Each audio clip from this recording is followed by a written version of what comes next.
Danes je odličen dan, ne samo zato, ker je zunaj tako lep sončen spomladanski dan, ampak odličen dan za ministra za finance, odličen dan za Republiko Slovenijo.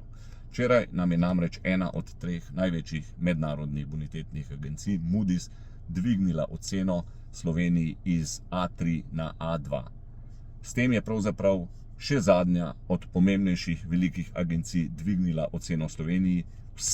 Prav vse so nam namreč izboljšale oceno v zadnjem letu. Zakaj je to pomembno?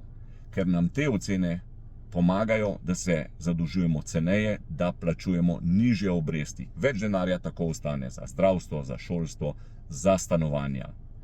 Zanimivo, da nas zunaj mednarodne institucije vidijo pozitivno, da nas hvalijo, precej drugače kot deluje doma, ko nekatere politične stranke, nekateri politiki, tudi gospodarska združenja, ves čas kažejo neko katastrofično stanje in kličejo k spremembam. Mene je teh sprememb strah.